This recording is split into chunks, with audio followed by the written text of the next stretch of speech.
going on, everybody? Welcome back to the channel. And today we're going to be doing a 2023 preview for the Seattle Mariners. We got Mariners Fanatic back again to help preview the Mariners. There it is right there. I want everyone to make sure to go check in the link down in the description and go subscribe immediately because we're almost at 1,000 subscribers here at Mariners Fanatic, 967. So we need to get there. So how you been doing?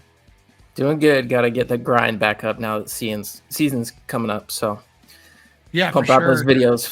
Oh man, yeah, it's tough, man. You got to just keep grinding though. But the Mariners, obviously, a super talented team coming back again. I just wanted to start with the off season. You didn't do a whole lot in free agency. You got AJ Pollock, Tommy La Stella, Trevor Gott, but yeah, some big trades and everything with Teoscar Hernandez and Colton Wong, I think you got it. But what are your thoughts on the off season for the Mariners? Yeah, so I mean, typical Jerry fashion, a lot of trades, not very many free agents. I think a lot of people were frustrated by the lack of free agent activity. But then when you look at the contracts that people got, you kind of look back and you're like, maybe it was a good thing we didn't go after that. Because I know a lot of people here wanted Trey Turner. You know, everybody wanted Judge, but that wasn't going to happen. So, yeah, you know, and then you look at the contracts and you're like, well, that's a lot of money, and we just signed Julio to an extension. We signed Castillo to an extension last year as well. So we're putting our money in other places. So some of the big name free agents maybe weren't worth what we were looking for. But obviously you can always use those players. But trades wise, I liked the Teoscar Hernandez trade.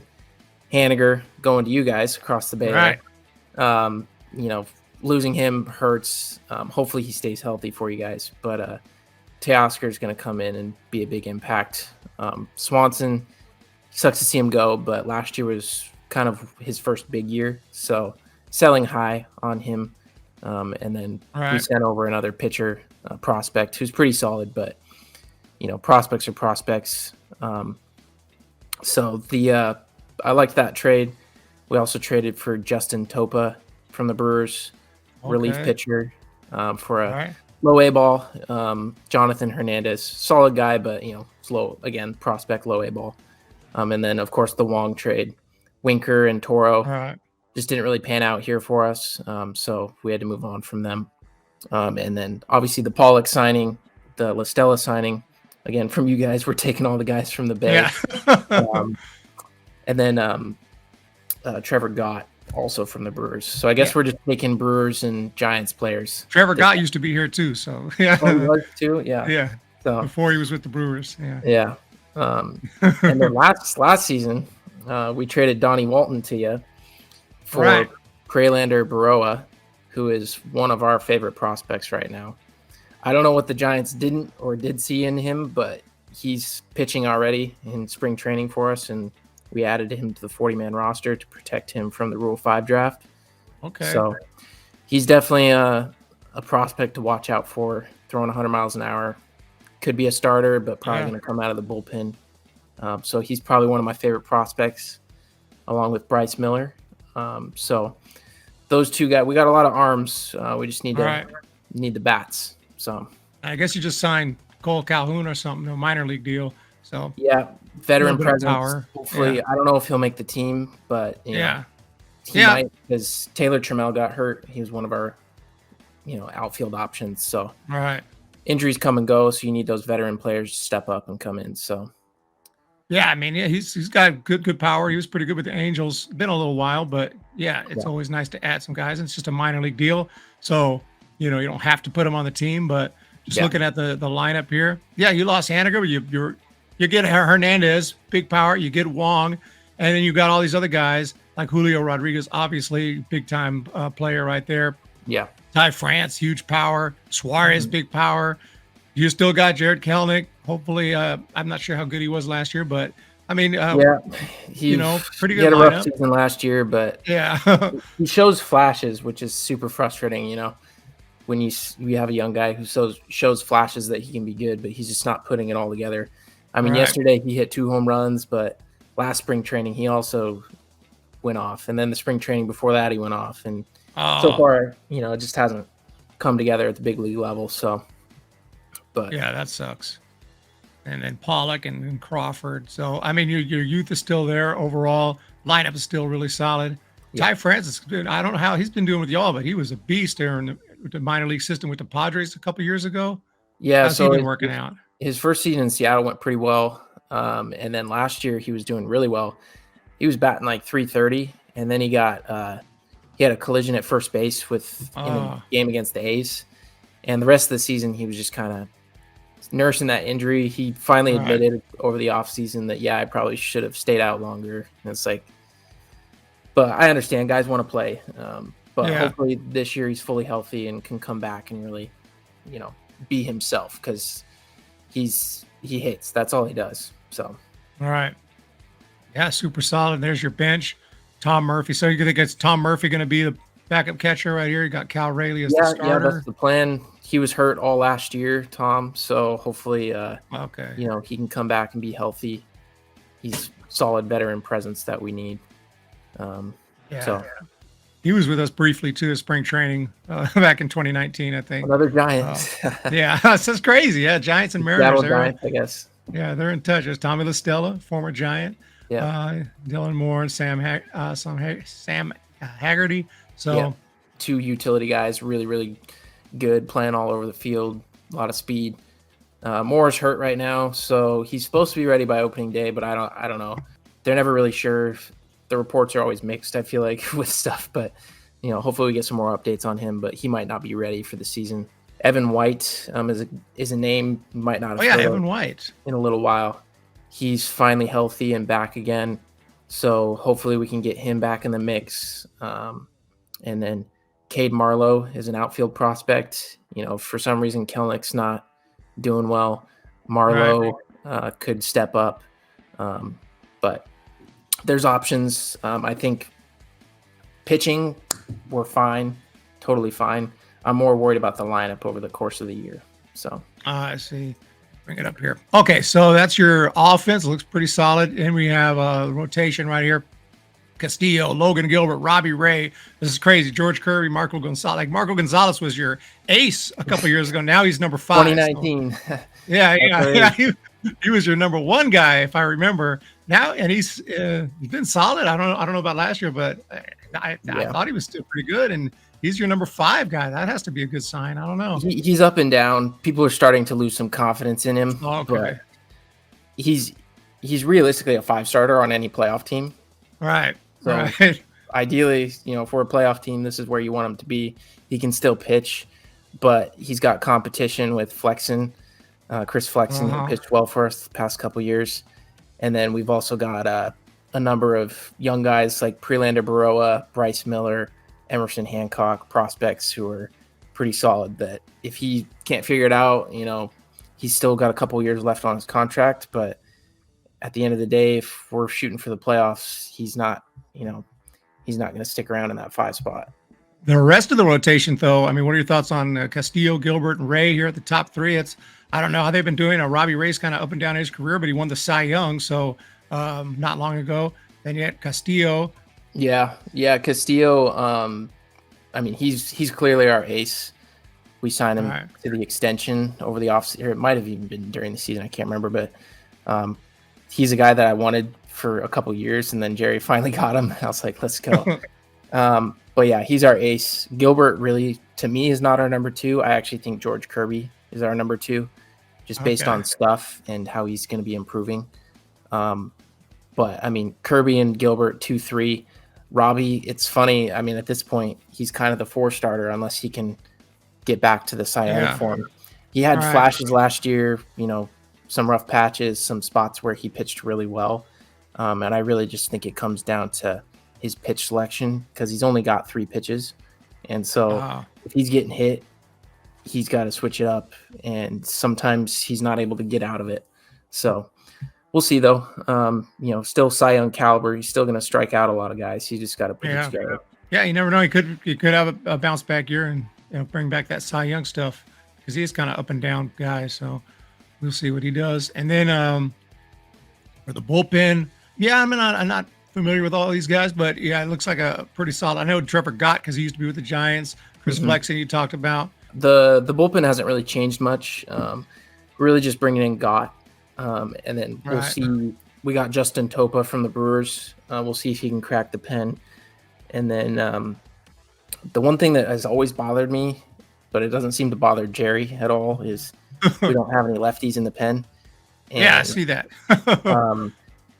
It's been something that I have always talked about, but because I think it's important. But they like to pitch with matchups, and they feel like they have guys who are right-handers that can get people out, and so we'll see.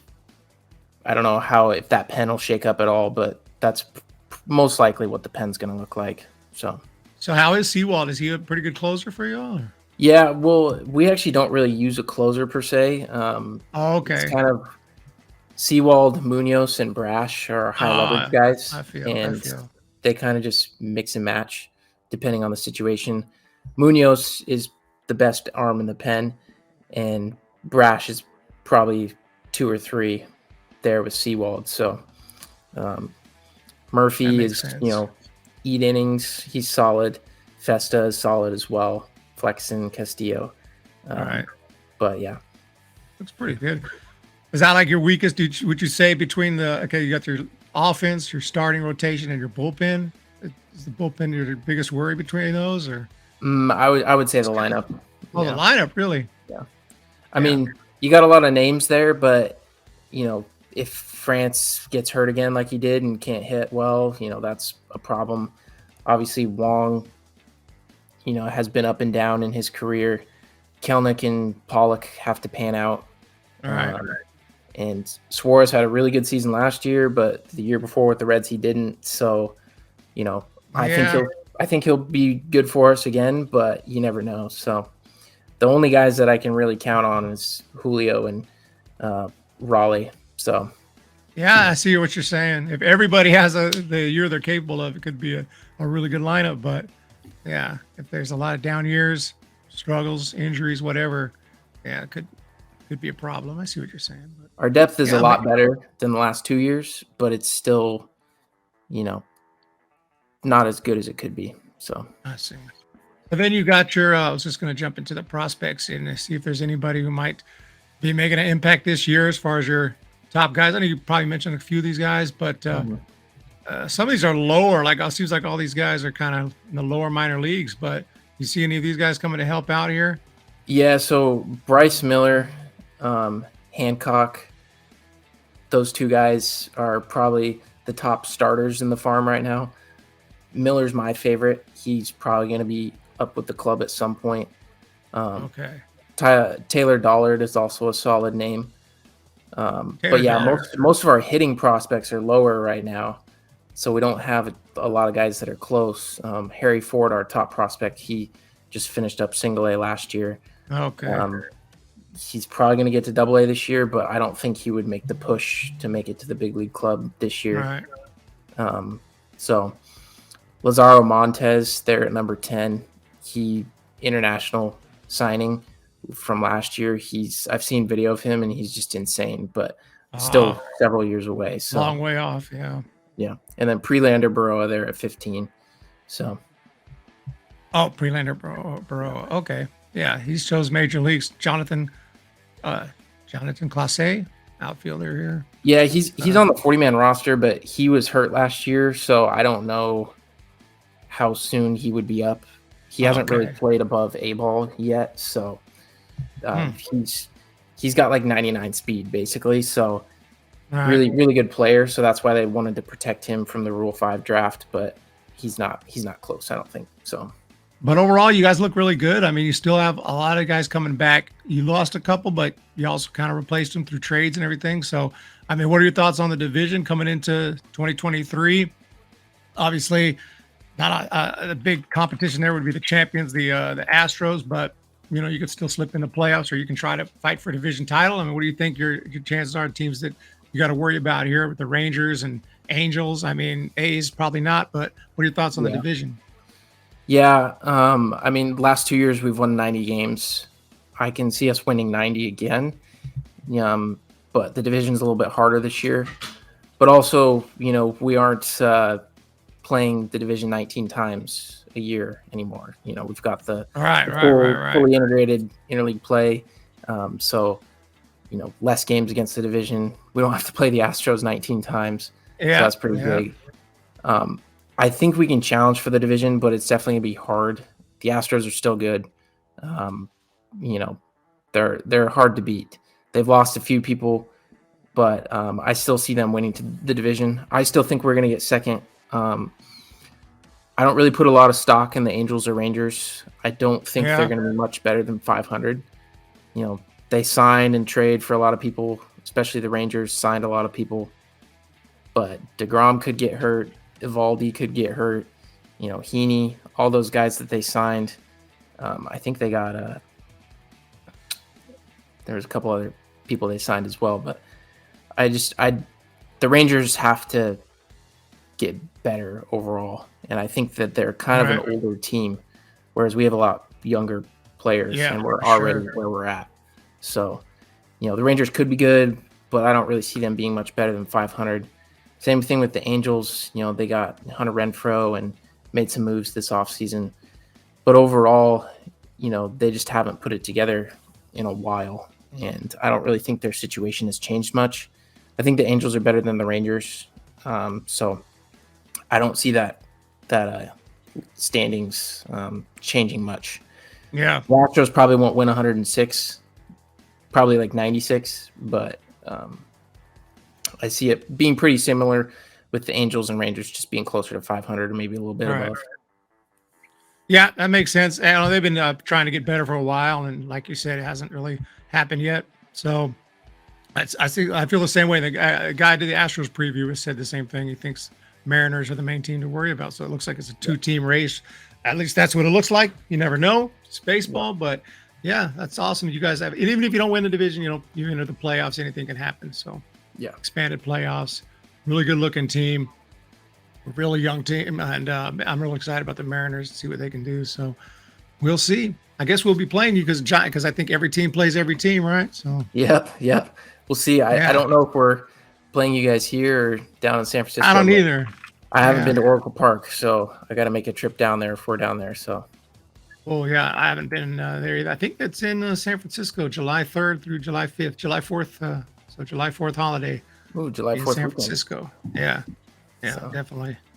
Definitely try to go to one of those. I want to check out this team. I don't think I've ever seen the Mariners, even on the road or at home. So yeah, cool.